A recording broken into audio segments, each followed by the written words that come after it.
If that don't bother you, it's something wrong with your soul. And I don't know if I could. First of all, you're now tuned in to Worldwide Underground on Accelerated Radio, and I have two amazing gentlemen in studio, and I can't articulate y'all like y'all. I'm gonna get on the rant and get mad. I get frustrated, gentlemen, and my, like I said, my daughters, their pineal gland is open, and they're my heroes, gentlemen. My daughters are sitting in this conversation, and I'm gonna ask y'all this question: the women's place in the movement, Doctor. Yes, sir. What's that question, my brother? I work with a lot of grassroots organizations out here in Los Angeles. I sit at the ceasefire table.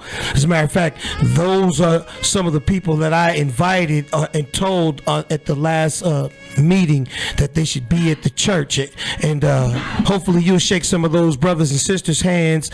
And what I run into is a lot of these brothers out here so stuck on the male gender being what it is, to where woman, no, you can't.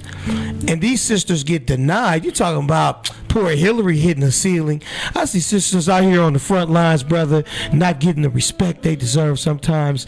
And maybe these brothers out here, and please feel free to speak on this tomorrow. And when you speak, the women out here don't get the credit they deserve, as far as I'm concerned. What is your take? I think it goes both ways.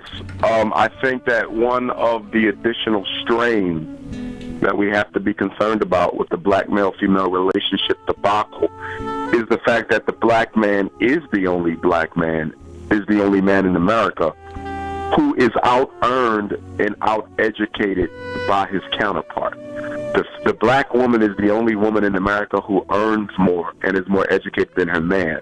So what you're dealing with there is a power dynamic that is imbalancing the black home, because it's not that she makes equal to her man or that she is equally educated to her man. She's out-educating her man. And this is of no fault to the black woman. I want to be clear about that. In fact, it was engineered by the American power structure to basically render the black man useless in the eyes of black women. So when the Holocaust against black men began taking place, not even the black woman would speak up for him. So we got to be very clear why this is being done. The white man is trying to engineer a situation where the black woman will support him in his extermination of black brothers. And so I have to commend all the sisters who have not fallen for the rhetoric that the reason why black men are unemployed or underemployed and mass incarcerated is because they don't want to do better. Criminals are not born.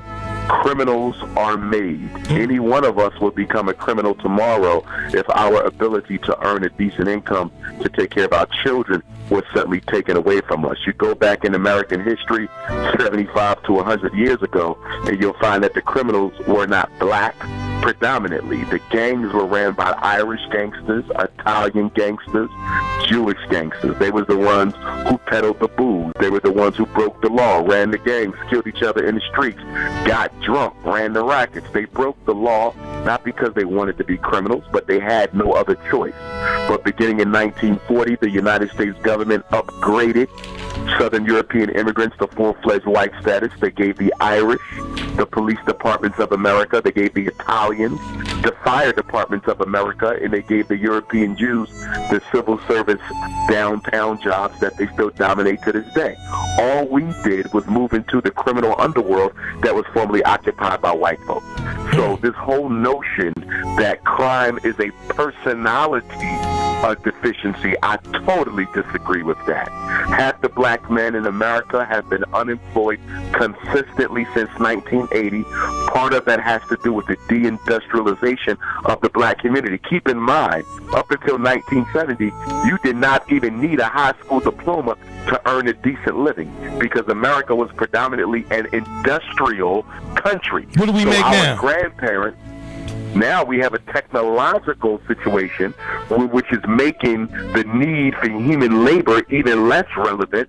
Most of us have grandparents and great-grandparents who were able to live decent lives decent middle-class lives with a sixth-grade education. Why? Because they were able to go and work for a factory. Those factory jobs gave our grandparents and great-grandparents decent lives. But when they deindustrialized the inner city, and then they turned right around and deindustrialized the high school, they took out of the inner city high schools all of the building construction trade programs, the carpentry, the plumbing, the electrician, the brick masonry, and they started sending everybody to college. The worst thing the black community could have done was allow them to deindustrialize the high schools and send all of our children to college. And now we got a situation where we have only over 2 million African Americans with master's and doctorate degrees who cannot even find work. America does not need the black man anymore. So we better create our own economy, or there will be no black people in America. Pastor Shaw. Well, you know, we know the stage has been set, and when we get outside of ourselves and we forget the importance of family, we forget the importance of structure. When we start listening to outside entities to tell us how we're supposed to be as women and how a man is not needed and how he's nothing, we set the stage for the separation. Now, one of the things, though, the sisters can be responsible for, because she has to know her role in the family. Mm-hmm. She is the mind of her man. Whoa. So she's the mind of her man. If we look spiritually, we see that when Adam and Eve was tempted, and God asked them, had they ate of the tree? He said, he blamed it on the woman. We saw that the serpent came and tempted the woman, because once you had the woman, you had the man. That was part of that white culture demonizing the black woman in the Bible. Well, but the point of it is this. She has to understand that she sets the stage. If she decided tomorrow that men would not walk around with saggy pants, that they didn't want nobody that didn't graduate from high school, if they didn't do that, the game would change. But as long as that's acceptable, and as long as we like the bad boy, and as long as we gonna get what we asked for. That's what I was thinking. My daughters are having a conversation right now about, but what about these, dudes out here? How do you deal with them? First and foremost, when you're young. Okay, hold on. When you're young, don't interrupt me, please. When you're young, you think the wrong thing is so sexy. The wrong thing about somebody you are attracted to. But it is only when you get older enough and mature enough to realize, you know what? My man crush Monday didn't deserve any part of me. It was what I thought was fly or cute or his swag or whatever. This Negro wasn't nothing but the worst thing that ever happened to me. And the same thing for you young brothers out there too.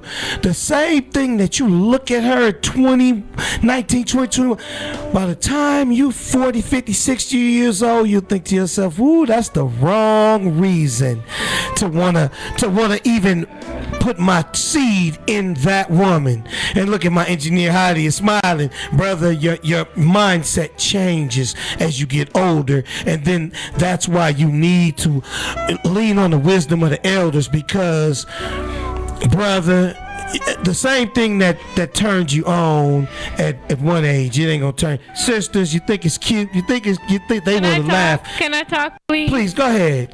Okay, you trying to play me. I date nerds, I date squares, but our black men, I want to know, how can I be patient with him? If I'm, like Brother Umar said, we are superior, we are like... We're not superior, but we have become that way because of this. Yeah, exactly. So, but how, me as a black woman, how am I... You want to start your family at 27, no, and you met this really cute guy who's 27, but he really just quite don't have it together? No, that's not what I'm saying. I'm just, as a peer, sometimes you want a peer, you want somebody to talk to. Well, you just gotta pretend like it's their idea and be like, oh yeah. No, you have to know who you are. Thank you, Pastor. You are the blessed of the blessed, because God trusted you with the future generations. He trusted men to go out and hunt and make money and do things like that. But you were the one given the responsibility of the raising of the children, That's the right. teaching the morals and things like that. So don't ever say we're inferior. What you are is you're not physically That's right. as strong as I, but that don't mean mentally you're not more strong, because you know how to handle a man, you know how to handle a household, you know how to do a whole lot of things. And so where we got off track is we forgot that running a household is the most important job in the world. That's right. And as we got away from that, and the thing is, you got ganged up on. Not only did you get ganged up on a society where every man that seemed to have a dollar so he can have his pick of the women, because there's so many failures out here, and we did not demand that they be self. Then mental health came in there. They started their problems and how they did it. And then society, basically, you had the women's movement that didn't have a need for a man. So all of this went into the psyche of our people, and we lost our way. And the doctor pointed out so eloquently, since this is a society that based everything on money, that's why the drug companies make so much money, and that's why then we consider a man not valuable when he doesn't make enough money. And he can be a good brother, but you know, if he don't make enough money, then he's a sucker or something. And that's where the whole thing, we're not looking at people for who they are. We're looking at people for what we I mean, I understand that, and I'm not saying the fact that he's not educated as me, or the fact that he may or may not possess the same amount of money I make. I'm just saying the youth of today, the way that they think is not the way that you guys are putting them off to be. So how do Give us an example. These young boys, they're not educated, they're not conscious in this way. For example, they're more swag. My Yes. swag is more important than my intelligence. So how do I help bring the young brother up as a woman? How do I help him? Without offending Yes, him? exactly. Dr. Umar Johnson, can you help my daughter with that? When she wants to, lift her brother up to a level of consciousness. Well, I think that it is tough for black women. It definitely is, because of the war on black men. It's not because the brothers aren't up to the task. It's because something is being done uniquely to us that is not being done to men of any other culture. Yeah, I See, we understand that. are the original nemesis. There's nothing America hates more than a strong, unapologetically African alpha male. They hate unapologetic African alpha males more than they hate terrorism, more than they hate Arabs, more than they hate anything. They hate a strong black man. So what needs to happen is that there needs to be serious dialogue between black men and black women about how do we work around this unfortunate situation that we're faced with. Now, I would add to that some sisters, not most, but you do have a nice little contingency of women whose degree of materialistic expectation has a lot to do with why they cannot find a suitable mate. Say that again. Say that again. I work with a lot of black professional women, and the sole reason why they cannot find a good man is because they have almost a supernatural economic expectation of what he can do for them. And from a therapist perspective, it's unfortunate, because a lot of sisters are going to spend the rest of their lives alone, not because there's no good men out there, but because they're looking for a man who can do things for her that are not necessary in order for you to be happy. Wow. He does not have to make $250,000 a year. He does not have to provide you with Oprah's house. So some sisters have to tone down their economic expectation. It is way out of control, and it is based on pure conspicuous consumption. Wow. Daughter, does that kind of answer your question? I can answer her question. You have a question? This is my other daughter, I Jada. can put her question into perspective, because I don't think she's really getting it. Because the black man is the most hated in this country. As a black woman, to put him up, you should love him more Than anybody. anything else in this country, and that's how you put them up. You hear my queen, gentlemen. My daughters are my Show them heroes. up. Powerful. And you have to put that love in a man that's worthy of that love. And so we can't just run out here grab any old gangbanger or drug dealer. Love him It too has to hard. be a man that is worthy of that love in spite of his condition, as long as he's willing to get up and put forth his effort and treat you like a queen, then that's what needs to be. The other thing too, that has to be brought up in this conversation of the black male's predicament, and I know this is not emblematic of you, Pastor, but it is emblematic of a lot of pastors, and that is one of my gripes that I have with the black church, some black churches, because not all of them operate the same, is that I don't think the black church has done enough in the fight to resurrect black men. I don't think they've done enough to help fight to bring about an economic opportunity for black males.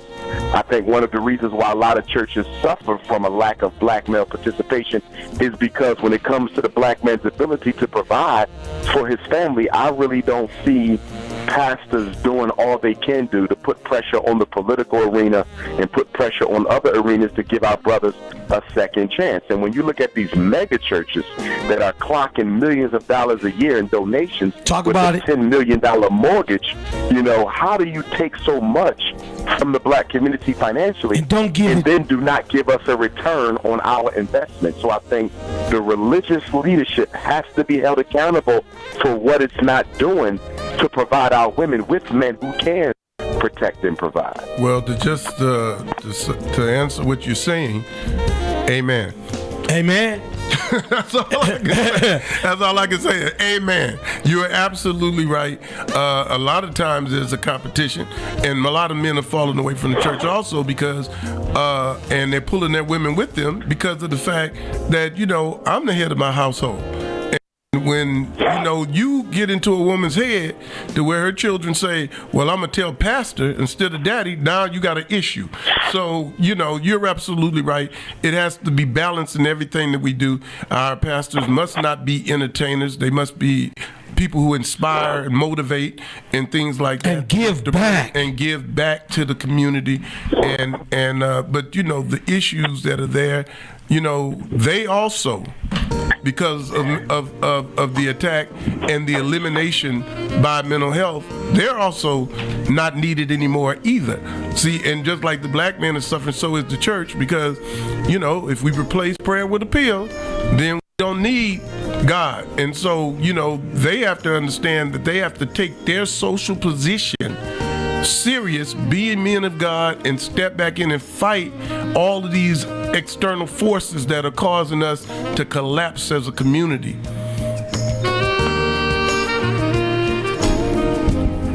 Dr. Johnson. Did we lose Dr. Johnson?